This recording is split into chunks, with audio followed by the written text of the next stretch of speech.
श्रीमन नारायण दोस्तों, आज की वीडियो में हम सुनेंगे आषाढ़ मास के कृष्ण पक्ष की योगिनी एकादशी व्रत कथा को।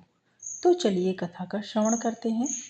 योगिनी एकादशी व्रत कथा महाभारत काल की बात है कि एक बार धर्मराज युधिष्ठिर ने भगवान श्री कृष्ण से कहा, हे त्रिलोकीनाथ, मैंने ज्येष्ठ माह के शुक्ल पक्ष की निर्जला एकादशी की कथा सुनी है। अब आप कृपा करके आषाढ़ माह के कृष्ण पक्ष की एकादशी की कथा सुनाइए। इस कथा का नाम क्या है तथा इसका महात्म्य क्या है, मुझे विस्तार पूर्वक बताएं।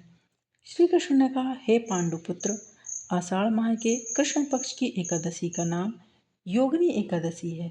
इसके व्रत से सभी पाप नष्ट हो जाते हैं। यह व्रत इस लोक में भोग तथा परलोक में मुक्ति देने वाला है। हे धर्मराज, यह एकादशी तीनों लोकों में प्रसिद्ध है। इसके व्रत से सभी पाप नष्ट हो जाते हैं। तुम्हें मैं एक कथा सुनाता हूँ, उसे ध्यानपूर्वक सुनो। कुबेर नाम का एक राजा अलकापुरी नाम की नगरी में राज्य करता था। वह बड़ा शिव भक्त था। उनका हेममाली नामक एक यक्ष सेवक था जो पूजा के लिए फूल लाया करता था। हेममाली की विशालाक्षी नाम की अति सुंदर स्त्री थी। एक दिन वह मानसरोवर से पुष्प लेकर आया, किंतु कामासक्त होने के कारण पुष्पों को रखकर अपनी स्त्री के साथ रमण करने लगा। इस भोगविलास में दोपहर हो गई। हेममाली की राह देखते देखते जब राजा कुबेर को दोपहर हो गई तो उसने क्रोधपूर्वक अपने सेवकों को आज्ञा दी कि तुम लोग जाकर पता लगाओ कि हेममाली अभी तक पुष्प लेकर क्यों नहीं आया। जब सेवकों ने उसका पता लगा लिया तो राजा के पास जाकर बताया कि हे राजन, वह हेममाली अपनी स्त्री के साथ रमण कर रहा है। इस बात को सुनकर राजा कुबेर ने हेममाली को बुलाने की आज्ञा दी। डर से कांपता हुआ हेममाली राजा के सामने उपस्थित हुआ। उसे देखकर कुबेर को अत्यंत क्रोध आया और उसके होंठ फड़फड़ाने लगे।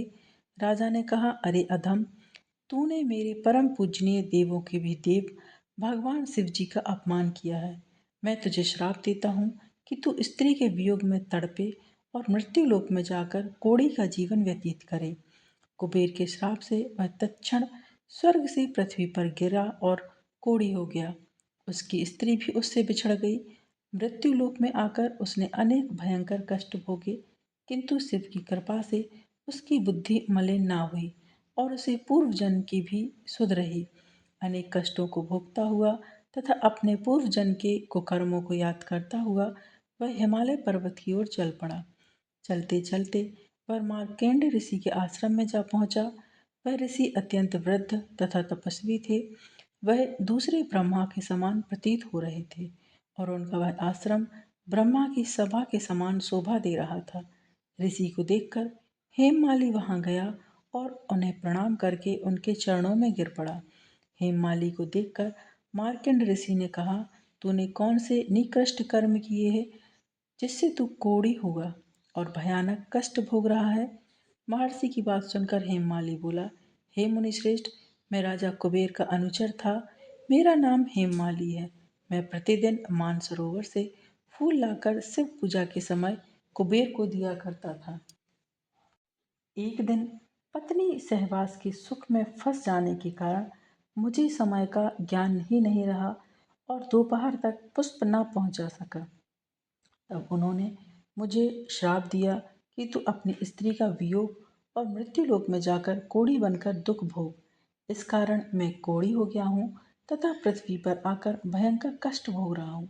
अतः कृपा करके आप कोई ऐसा उपाय बताएं जिससे मेरी मुक्ति हो। मार्कंड ऋषि ने कहा, हे हेममाली, तूने मेरे सम्मुख सत्य वचन कहे हैं, इसलिए मैं तेरे उद्धार के लिए एक व्रत बताता हूँ। यदि तू आषाढ़ माह के कृष्ण पक्ष की योगिनी नामक एकादशी का विधान पूर्वक व्रत करेगा तो तेरे सभी पाप नष्ट हो जाएंगे। महर्षि के वचन सुनकर हेममाली अति प्रसन्न हुआ और उनके वचनों के अनुसार योगिनी एकादशी का विधान पूर्वक व्रत करने लगा। इस व्रत के प्रभाव से अपने पुराने स्वरूप में आ गया और अपनी स्त्री के साथ सुखपूर्वक रहने लगा। भगवान श्री कृष्ण ने कहा है, हे राजन, इस योगिनी एकादशी की कथा का फल 88,000 ब्राह्मणों को भोजन कराने के बराबर है। इसके व्रत से सभी पाप नष्ट हो जाते हैं और अंत में मोक्ष प्राप्त करके प्राणी स्वर्ग का अधिकारी बन जाता है। तो ये आषाढ़ मास के कृष्ण पक्ष की योगिनी एकादशी व्रत कथा थी। यदि आपको आज की कथा, आज का वीडियो पसंद आया है दोस्तों, तो वीडियो को लाइक कीजिए, शेयर कीजिए अपने दोस्तों के साथ, अपने परिवारजनों के साथ, ताकि उन तक भी ये वीडियो पहुँचे और वो भी योगिनी एकादशी व्रत कथा का श्रवण कर सकें, योगिनी एकादशी व्रत के महत्व को जान सकें। और यदि आप चैनल पर नए हैं तो चैनल को सब्सक्राइब करें, साथ ही बेल आइकन को प्रेस करें। इससे ये होगा कि मैं कोई भी वीडियो अपलोड करूँगी तो उसकी नोटिफिकेशन सबसे पहले आपके पास पहुँच जाएगी। और यदि आप फेसबुक पर वीडियो सुन रहे हैं तो मुझे फॉलो करें। आगामी व्रतों एवं त्योहारों की जानकारी के लिए चैनल पर बने रहें। मिलते हैं नेक्स्ट वीडियो में दोस्तों। हर हर महादेव, श्रीमन नारायण, जय माँ लक्ष्मी।